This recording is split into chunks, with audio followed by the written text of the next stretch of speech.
When Israel launched its war on Iran, or as they called it, Operation Rising Lion, I was, quite by coincidence, in Israel.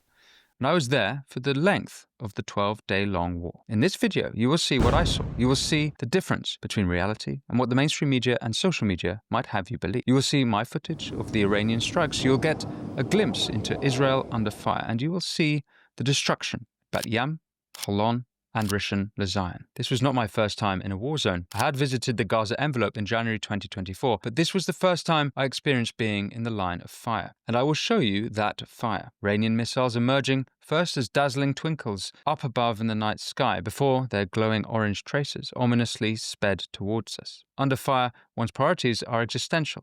What weaponry has each side got? What is the strength of the defense system? What type of missile is hurtling at me? When will the war end? What are the chances of getting killed? Much has been made of the IAEA report on Iran's nuclear enrichment program, but this is not the right lens through which to understand the war launched by Israel. Their precision targeting of Iran's IRGC High Command, Quds Force, and nuclear program was years in the making, even decades. Rather, it is October 7th, 2023, which was the trigger. That day may be remembered as Israel's Pearl Harbour, a great tragedy that provoked the small nation into a war to snuff out the axis of evil surrounding it. A ring of fire: Hamas, Hezbollah, the Houthis, Assad, and the head of the octopus, Iran. Now, when one is being bombarded with continuous barrages of ballistic missiles, each carrying warheads weighing over half a ton, thoughts of far-off YouTubers or shaggy backbench MPs drop rather precipitously down one's priority list. Nevertheless, I will address the great fallacies expressed by some of the American right commentariat as well as the pro-Ayatollah regressive left here in Britain. They have both misidentified this conflict as a continuation of the neocon forever wars and inverted the truth about both Israel and Iran. But more on that later. Before we get into it, I ask, if you want to support this show, all you have to do is press subscribe. If you do that, I'm going to continue to make videos like this one and explore the issues you want to hear about that the mainstream media won't touch. On the morning of Friday the 13th, 3 a.m., with gay pride revelers still partying, sirens screeched around the city, off to the bomb shelter, or as it's called in Israel, the Mamad. This was not the first time we'd heard the sirens on our trip. 2 days earlier, a missile from Yemen had them triggered. Nothing unusual. But as we saw on our phones, things were different. Prime Minister Benjamin Netanyahu had declared war. Today, our strong and courageous soldiers and people stand together to defend ourselves against those who seek our destruction. Now, for the first couple of nights of retaliatory fire from Iran, I wanted to see the missiles. So instead of going to the shelter, I went to the hotel roof. You can see my clips here from the first night of barrages, of which there were up to 4. Of the 200 missiles, there were 7 hits, including at Rishin, LeZion, killing 2. The full site I visited a couple of days later, and which you'll see in this video. I had the app Zofar howling at me with 10-minute warnings and sometimes just 90-second warnings, telling me to get down to a shelter. The day after the first night of missiles, the mood was of course tense, but as you will see, people in Tel Aviv were trying to enjoy their last moments down on the beach. You'd be forgiven for thinking everything was normal. But this is a nation used to being at war, a feeling that few in the West could possibly understand. Rainbow flags and the Muslim call to prayer. Tel Aviv was just like London. I felt right at home. That night, on the hotel roof again, there were fewer missiles. This time, only 100. But what we saw changed our mood considerably. Here's my footage. Let's have a look. So this was from the top of my hotel in Jaffa, and that, looking south, is the Tel Aviv skyline, and you can see the defensive system rockets heading upwards there. And there, those twinkling, those little star-like lights up above, coming up literally from space, are the Iranian missiles. And they appear slow, but as they get closer, they are quite literally speeding up. And at the point of impact, if they make it through the defense system, they are traveling at a speed of Mach 7. Right, that there was the hit at Bat Yam, which killed 9 people. And that actually was quite a big moment in changing the mood in Israel. But you can see the continuation of missiles there, kind of like a scene from Star Wars. Now, Israel's used to taking rockets from Hezbollah and Hamas that are Qassam missiles, which weigh 20 kilograms. These are 500 kilogram missiles. Now, we don't know exactly whether they were the Kaibar missiles or the Emad missiles. We're going to get into that later in this video.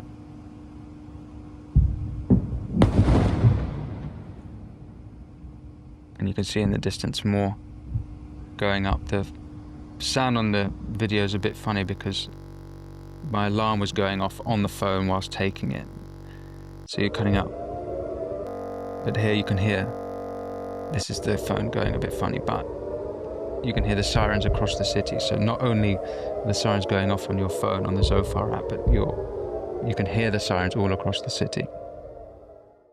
The Israeli defense system has a reputation of intercepting most incoming missiles and UAVs, drones. So our illusions that it was almost impenetrable were shaken. You can see from my appearance on Patrick Christis at that time that I was a bit irked. As the tracers, the orange tracers, come at you, they start very slowly and then they speed up. So then you get a real sense of, it's a terror, frankly. Before we take a look at the destruction caused by Iran's missiles, let's examine the recent headlines about a US intelligence report questioning the success of Trump's strikes on Iran's nuclear sites. Left-leaning The Daily Beast ran the headline, Caroline Levitt melts down at loser for Iran failure leak. Now let's use Ground News to see how the rest of the media is covering that story. We specifically partner with Ground News because their app and website allow me and my team to quickly cut through media bias and get the full picture on any story in the news cycle. In this case, there are over 620 articles published worldwide on the US intelligence report suggesting the strikes only set Iran's nuclear program back by a few months. And we can access every single one on Ground News, complete with source, context, and political lean ratings. Right-leaning First Post ran the headline, completely destroyed them. Trump rejects reports that US strikes did not destroy Iran's nuclear program. A stark contrast to the Daily Beast's framing and a perfect example of how the same story can be told in two very different ways. Seeing all sides, regardless of political lean, is essential for making informed decisions and cutting through media bias. That's why Ground News' blind spot feed, which highlights stories underreported by either side, is such a valuable tool. Take this example, J.D. Vance's statement that Trump wants to build a long-term settlement to ensure Iran doesn't rebuild the nuclear program. It hasn't been covered by any left-leaning outlet. That's the kind of insight you can uncover with Ground News. I genuinely believe in what Ground News is doing, and I encourage you to check it out by scanning the QR code or visiting ground.news/Winston. If you subscribe through my link, you'll get 40% off unlimited access. Ground News is subscriber funded, and by supporting my sponsors, you are also supporting this show. But back to my experience in Israel. Throughout the attacks, we followed the news of Iran's high command being killed, most notably Hossein Salami, the commander-in-chief of the IRGC, as well as various nuclear scientists. It was also the case that each night there were fewer missiles coming our way from Iran. The Israel Air Force was taking out Iran's missile launches. On the fifth day of the conflict, I visited Rishin, LeZion to see the destruction firsthand. So I am in a residential area just south of Tel Aviv called Rishin, LeZion, and this is where the site of where one of the ballistic missiles that got through the defense system of Israel from Iran and it's done incredible damage, as you can see. Two houses here utterly destroyed. Every single house that I can see in the vicinity and their roofs have been blown off. But here, total destruction. Two people lost their lives. One was Yisraeli Eloni. Dozens others were wounded. It's kind of hard to imagine how anyone could have survived this sort of destruction. You can hear perhaps in the background a big cleanup that's been happening. This is a few days after now. This attack happened on the first night. I might have been the first people to have lost their lives after the launch of Operation Rising Lion. I can see people popping their heads out of windows. Clearly they're doing a big cleanup here. As we move away from the shelter, you get a sense of the damage. These two cars here completely obliterated. And as you see, every house on the street has been affected by this. And all the way down, these two cars here as well. And this house destroyed here. Is this your house? Your home? Yeah. Thank you. Be careful, okay? What's your name? Nati. Winston, from England. Thank you. Nati, were you here? Yeah, all the family. 10 person. You were in that building with the whole family? Yeah, it was on Saturday night. You can go and check for me.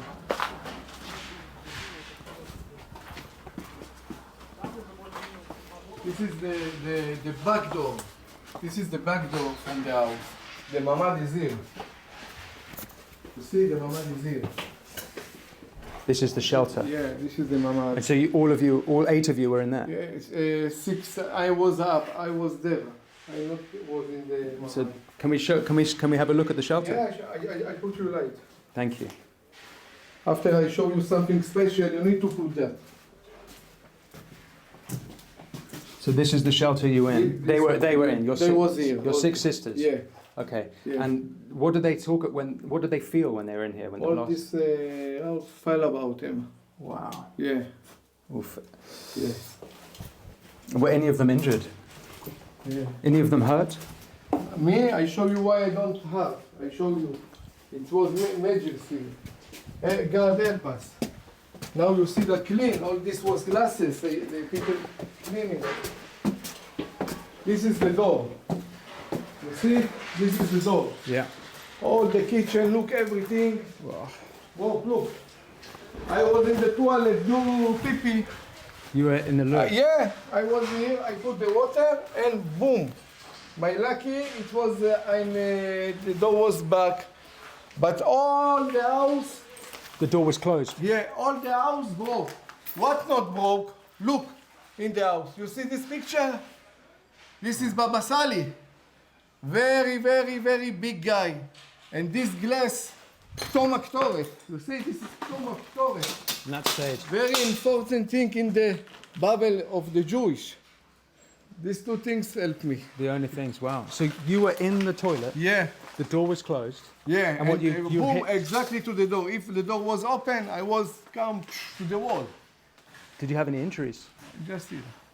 Okay, so things like Thank God. So that's a miracle. I mean, the destruction on the other side is... Yeah. Come to see from here. I don't... Yes. I give you...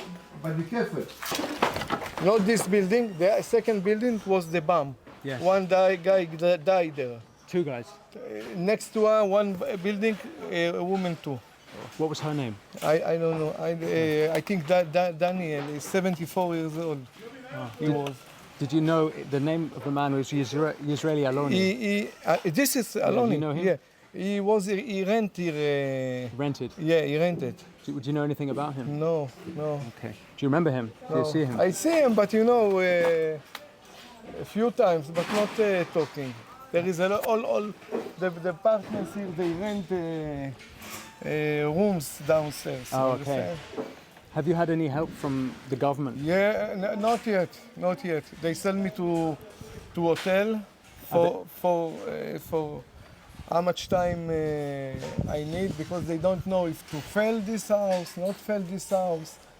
It's 50-50, you know. You got insurance? Sure. Okay. Sure. Are they paying for the hotel? Yeah, they Okay, pay for the hotel, for the food, everything. We have a good guy, the first guy in the city. Yeah. He has, forget my head, is mayor? Councillors.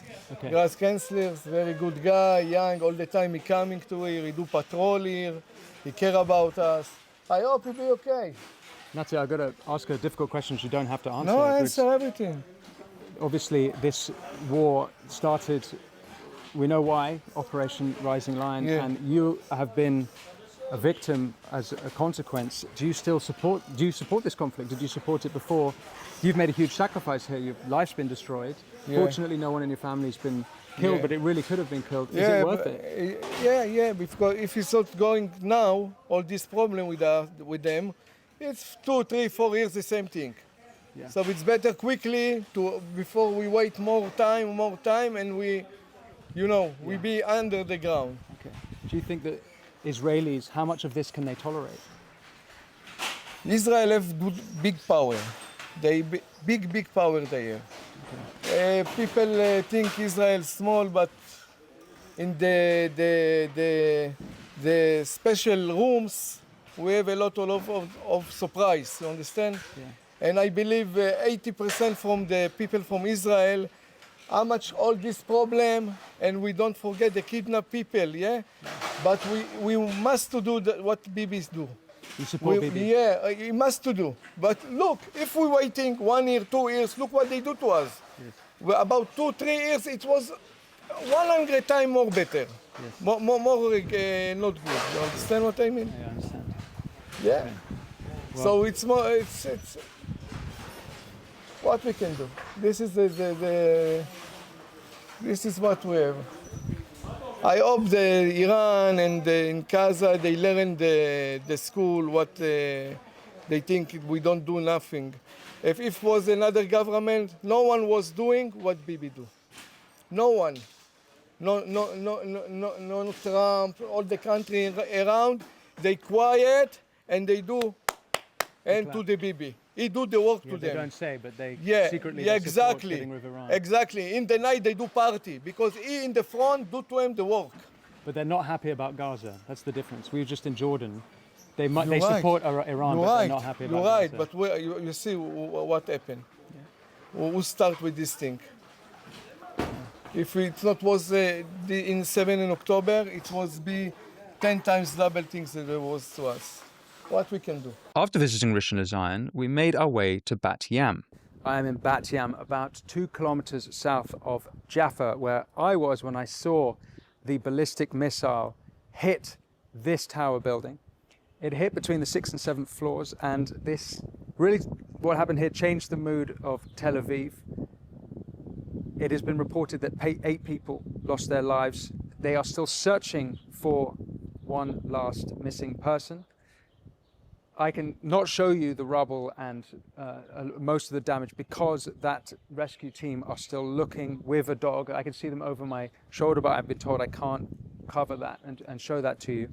But we can show you that all the buildings in the surrounding area have been completely wiped out. So you can only imagine the impact. We were 2 kilometers down the road. Not only did we see the missile I note that came in at a speed of Mach 7. So this is much faster, much higher impact than what Israel is used to taking from, say, Gaza. These are much more sophisticated missiles. So this hit the second night of retaliatory bombardment on Sunday morning. It really changed the mood of Tel Aviv because there's so many people killed in one strike, and the sense that what we know as the Iron Dome, which the Iron Dome actually wouldn't be relevant to ballistic missiles to this. It would be David's sling system that would deal with such weaponry. But the mood changed a little bit because this felt very real. So this is the worst hit. We're just south of Jaffa, we're just south of Tel Aviv here, and still a complete site. So why did the Iron Dome fail? Well, before we get into that, here is historian and Ambassador Michael Oren explaining to me the Israel defense system and how it works. We also have anti-missile defense, the most advanced, multifaceted anti-missile defense in the world. We have 3 levels, 4. Arrow 3, which is an orbital anti-missile defense, because a lot of these rockets fired by Iran go into outer space and they come back through the atmosphere. And the Arrow 3 can hit them there. It's a U.S.-Israel invention. Arrow 2 is suborbital. Okay. What does orbital mean? That means it goes out into space and comes back in. Okay. Okay. And it also shortens you can think of it, shortens the time it takes from launch to impact. Right. Into space, the Earth is moving, and it can land in a matter of minutes as opposed to many minutes. Suborbital doesn't go out of the atmosphere, and we can hit it there with Arrow 2. If it's a medium-range cruise missile, we have another American Israel system called David Sling. Yes. That can take them out. And if it comes down very low, we have Iron Dome.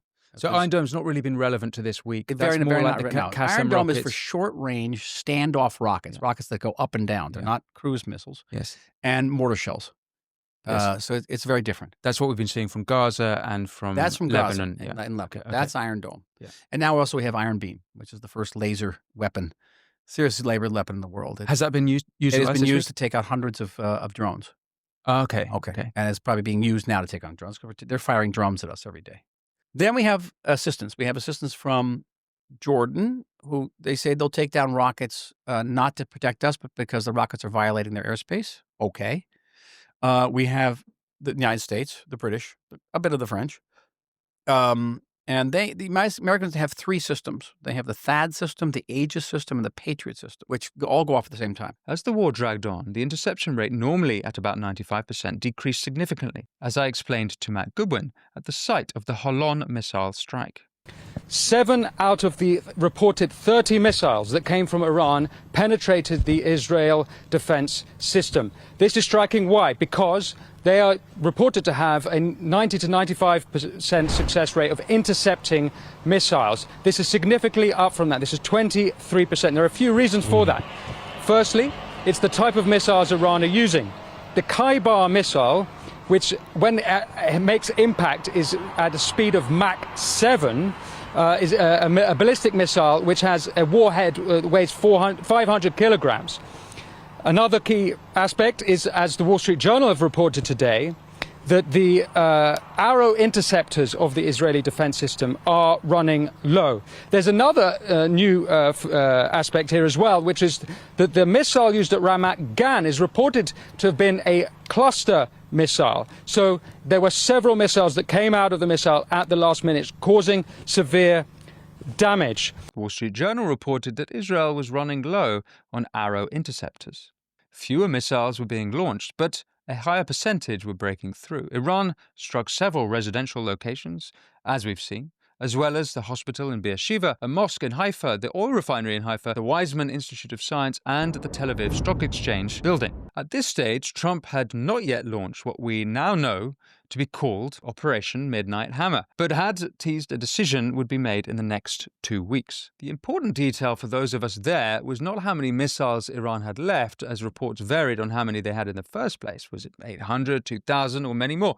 But rather, how many missile launchers Iran had left. It's focusing on destroying the ballistic missiles and the ballistic missile launchers. Now, speculation as to whether or when Trump would intervene grew, and the MAGA movement questioning his America First principles. Now, from the point of view of Israelis, the feeling is mixed. In one sense, they'd rather get it done without the American. Some people would rather have it done without the Americans involved, and others think the Americans only need to do this one operation, that then there need not be any boots on the ground, so to speak. And of course, that's a big conversation that's been happening in America between the America First and the isolationists and the ones who appreciate that being America First also means protecting American interests. But on the 10th day of Rising Lion, it was official. Trump hit Iran with the bunker buster bombers, the GBU 57AB massive ordnance penetrator. Here was my initial reaction to the news. And we have the news, of course, as you've been reporting, of Trump and the Americans destroying the nuclear facility at Fordow, as well as the others at Isfahan and Natanz.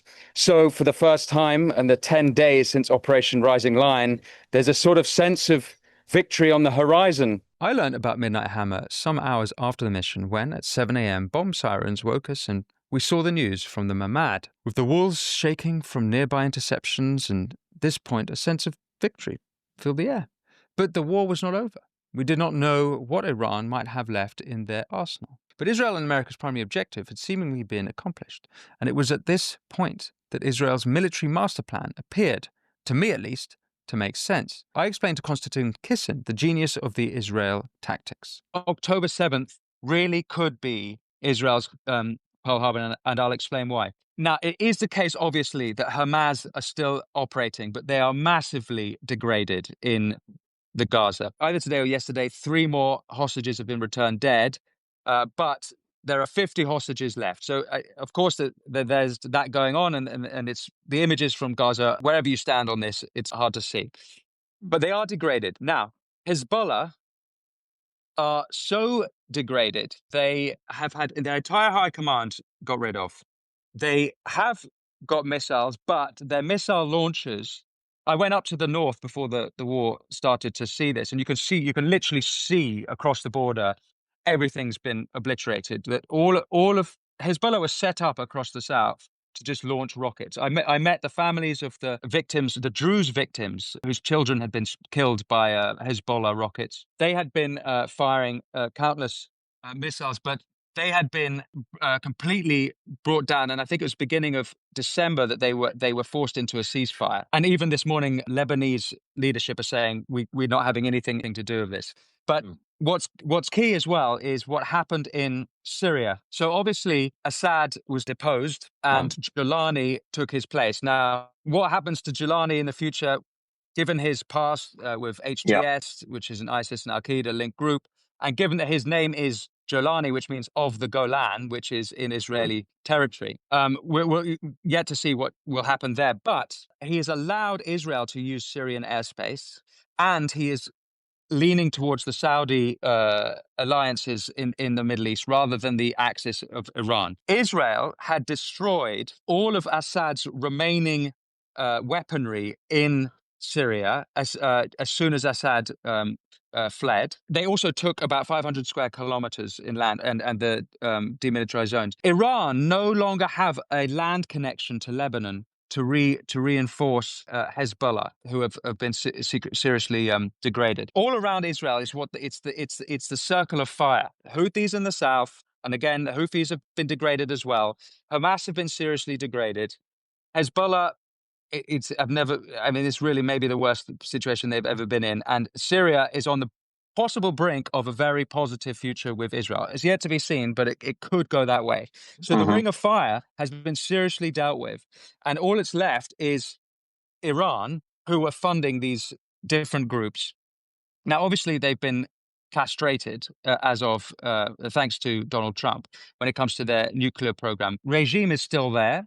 And perhaps we should have a separate conversation about regime change. But what the future looks like for this axis of evil surrounding Israel is pretty bleak for them. There's a few things on militarily, just the timing of everything. Keep in mind, if Trump hadn't won and Kamala was president, what would have been the response then? Would Kamala have supported Israel in going on this? Here's another key aspect. One of the reasons that Assad fell was not only that Israel had so badly degraded Hezbollah, was also Russia were completely preoccupied with Ukraine. Russia had been supporting Assad. Now, if that Ukraine war had ended in the first, or just ended, Russia might be in a situation to continue propping up Assad. All of these things, it's like a game of risk that they've timed everything. Now, another important thing in timing militarily is that you'll remember in April 2024, Israel launched a very targeted attack on the several members of the IRGC who were in Damascus. What ensued after that was Iran then started selling missiles. I think they said about 100 missiles then. And then later in November, there was another barrage of missiles from Iran. In those time of conflict, Israel established dominance in Iranian airspace. They took control. They understood what it was like in Iran. Now, keep in mind, Israel have been doing much of this fighting from within Iran. Mossad are operating from within Iran. Now, that's another thing to keep in mind when thinking about Netanyahu's planning of all of this. This has been years and years in the making, that he would have had Mossad in such a position within, and Israeli intelligence within Iran to do these unbelievably precise operations. It really is quite astounding, and things could have gone a very different way. And so, anyway, I make the point that we cannot claim. No, I cannot know what's going to go next with regard to whether this current regime in Iran stays or whether there's a new regime. But the axis of evil, and I do think it's an axis of evil, is forever changed. Now, it might be that if Iran is, at this point, it's castrated, if it's decapitated, it might be that another patron state takes the place, whether it's Turkey or whether it's Qatar. Yet to be seen. And maybe that will be the future of the Middle East, or the future of axis of evil in this region. But nevertheless, it is an unbelievable feat, whatever you think of Netanyahu, in unbelievably taking down all of the, one at a time, biding his time, calculated risks, not doing everything. Hezbollah invaded Israel, I think October 8th, and Israel were careful, slow to respond.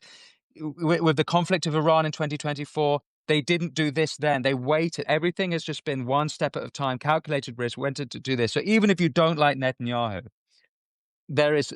it seems at this point, and I might be eating my words, that it's been cards played unbelievably well. This is why I said earlier that the IAEA report is not the reason for Israel's strike. Rather, it was the excuse.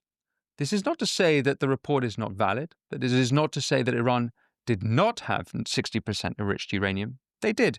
They were soon to become a nuclear threat. But this story goes back a long time. In my interview with Ambassador Oren, you will hear how Barack Obama's JCPOA deal in 2015 set us on this path, and you will see the videos of Netanyahu calling out Iran's nuclear threat many years even before that. They have the wherewithal, the stored up, preserved knowledge to make a bomb very quickly. As I explained to Konstantin, Operation Rising Lion is the culmination of decades of planning, not just to get Mossad into Iran, but a combination of calculated risk, careful international diplomacy, some good luck, well-timed military operations, and the taking of opportunities as they came.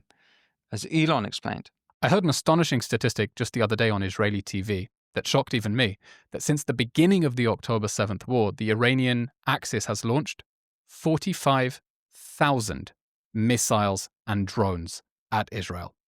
So this has been going on for 20 months now, 7 fronts, I would say 8, including attacks on Jews and Israelis around the diaspora, when Jews are getting murdered in Washington, D.C., when a protest for the hostages is getting firebombed by a man shouting Free Palestine in Boulder, Colorado. That's an 8th front of the war.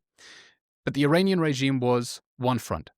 And now, having significantly weakened Hamas, completely defanged Hezbollah, to the point it's not even able to intervene to help Iran. Who could have imagined that Israel and Iran would be in a full-scale war and Hezbollah would be powerless to act? Israel is moving against what it calls the head of the snake.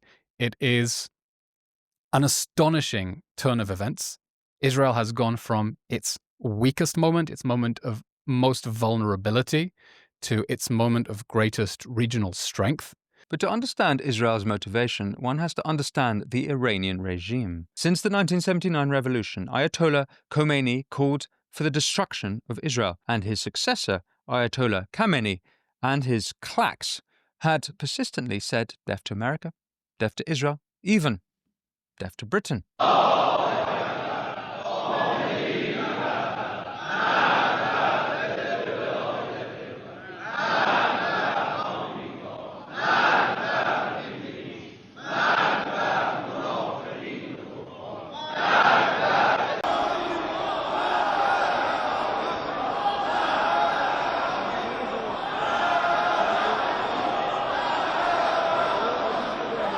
Their anti-Zionism was fundamental to their ideology, as historian Dr. Benny Morris explained. The Iranian regime, the Iranian theologians who in some way run the regime are messianic. And part of their messianic outlook is that the Jews must be uprooted from Palestine, or what they regard as Palestine, if their mission is successful. And maybe even if the Messiah is going to arrive, they must be uprooted. Does that come from the Quran? The Quran describes the Jews as enemies of Islam. I don't think the Quran says the Jews must be necessarily uprooted or killed, but the fact on the ground is that what happens in Hijaz, in the homeland of Islam, is an uprooting of the Jews from the territory. The Islamic regime of Iran are Islamist fanatics. The concept of mutually assured destruction regarding nuclear weapons does not work when one side believes destruction means martyrdom and eternity in paradise. A little side story on Dr. Morris. As soon as we finished taping, the bomb sirens went off. But instead of coming down to the shelter with me and his wife, Dr. Morris instead insisted on staying upstairs to play his online bridge game with his friends because he'd made a prior commitment. And that was even as we heard missiles being intercepted nearby. But another point on Iran. They have killed hundreds of Americans over the years and made assassination attempts on American soil, like on Masih Alinejad, who told me of the plot on her in Brooklyn on this show last year. The FBI charged 4 people who were trying to kidnap me. They hired private investigator in front of my house in Brooklyn, taking videos, photos of me, my stepchildren, my husband, my movement, sending to intelligence service in Iran, trying to kidnap me from US to Venezuela, from Venezuela to Iran, and execute me. So to you, maybe it's like a Hollywood movie. is like a fiction. But to us, this is the reality. They tried to kill Ambassador Oren when he worked in Washington, D.C. This is a regime which is the world's largest state sponsor of terror. It has sponsored and carried out terrorist attacks on multiple continents, killed thousands of people, everything from U.S. Marines in Beirut and diplomats in Beirut to Jewish communities in Argentina, to attempts to assassinate American leaders, attempts to assassinate me when I was ambassador. It was a failed assassination attempt in downtown Washington, together with the Saudi ambassador. But most notably, there was an Iranian assassination plot on President Trump last year. The British were not involved in this 12-day war, but it might be noted that British intelligence has foiled 15 assassination attempts by Iran on British soil. And who could forget the attempted murder of Salman Rushdie 3 years ago in upstate New York following the 1989 fatwa issued by Ayatollah Khomeini? As the late great Christopher Hitchens explained, do you think a nuclear Iran can be contained? No. I don't think actually a theocratic Iran can be contained even without nuclear weapons. I think there's a confrontation in our future between our civilization, I'll say that without embarrassment, a world that at least respects, if it doesn't always practice, the rule of law, and that has devised certain forms of diplomacy and certain systems of arms control to which the Iranians are legally signatories, and a regime that has the clearly expressed ambition to break out of and to trample all those conventions.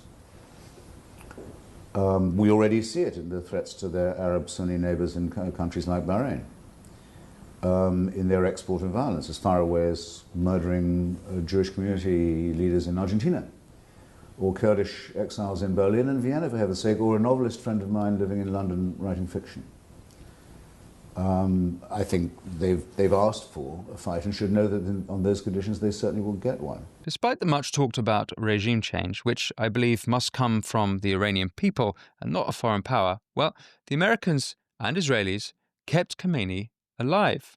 Despite warning him, they knew exactly where he was. What have Israel and America actually accomplished? Well, a leaked Pentagon report suggests Iran's capabilities have in fact only been set back months. But Israel says it's been a setback years. And Trump too refuted the leak's claims. Defense Secretary Pete Hegseth added, any assessment that tells you it was something otherwise is speculating with other motives. The reality and consequences of the 12-day war are yet to be seen. Now, there was a lot of nonsense being spread about the conflict, which we were watching in real time. Reports that 1/3 of Tel Aviv had been destroyed. About 1/3 of Tel Aviv has been damaged or destroyed. Reports that the bombed Soroka hospital was being used for military purposes. Israel has placed its command and control centers underneath hospitals. I'm not making that one up. That happens to be the truth. And in tandem with these lies came waves of uninformed and often quite deranged hot takes. The regressive left do not understand that such a preemptive operation is precisely to prevent war, because they do not understand or believe the ideology of the regime in Tehran. Obama's attempts to placate Tehran with the JCPOA deal, even though he had intelligence of Iranian enrichment, were precisely because he didn't believe it when the mullahs said death to America. As for the anti-neocons, well, I was very much against the failed trillion-dollar neocon wars based on lies spread by the likes of Alistair Campbell. But here is why this is different. Unlike Iraq, the evidence of Iran's nuclear capabilities is clear. Unlike Libya, Afghanistan, and Iraq, this war, as of yet, has not involved regime change from the outside. And unlike those forever wars, not a single American boot touched Persian soil. America has exerted its power with precision, sending a clear message of deterrence to its adversaries elsewhere. And Trump is practicing peace through strength, not targeting civilians, but rather the nuclear facilities of a regime that had plotted to kill him. What the West do not appreciate is the existential nature of this conflict for Israel. It is not a game. Like America, Israel have attacked with precision, targeting the Iranian high command, but not the Ayatollah. Their objective was not to destroy Iran, but rather to destroy the threat to Israel. Iran, by comparison, have been explicit about wanting Israel wiped off the map. Maybe a bold prediction so soon after the conflict, but it appears to me that October 7th, 2023, when 3,000 Hamas terrorists, proxies of Iran, crossed the border into southern Israel, brutally raping, killing, and kidnapping Israelis, might be remembered as Israel's Pearl Harbour. It provoked an operation not just against Hamas, but against the entire axis of evil. And the head of the snake was the regime in Tehran. War is tragic, but there are some things worse than war.